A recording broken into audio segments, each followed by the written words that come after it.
Hey everybody, what's up and welcome back to today's video guys. And today guys, I'm going to go ahead and be showing you how to go ahead and use the Cornell notes template in Goodnotes.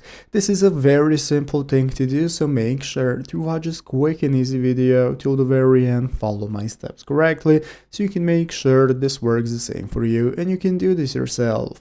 But yeah guys, let's get straight into it. So the first thing we want to do is to go ahead and open up the official Goodnotes application if you have not already. So if you do not already have it downloaded, what you want to do is go ahead and open up the App Store on your mobile phone, open up the App Store, search for Goodnotes, find application and install it. So after installing it, opening it up, this is going to be the home page you are greeted by, from where we can get started browsing all the documents that we have already created. And now we can get started with creating new documents and using the Cornell notes template. So basically guys, to use the template in Goodnotes, you're going to create a new notebook and then select the Cornell paper. So we're going to click the plus button right here at the bottom of the screen. That's going to enable you to go ahead and create a new notebook. As you can see, to go ahead and create a new notebook, it's going to open up a new page, but currently I'm on the free plan, so I cannot create any more notebooks. So if needed, empty out your trash, and then in the new menu that appears once you empty your trash, you can click to go ahead and create a new notebook. Click the notebook option, and now this is going to enable us to select the option we want to use right here. So you have the options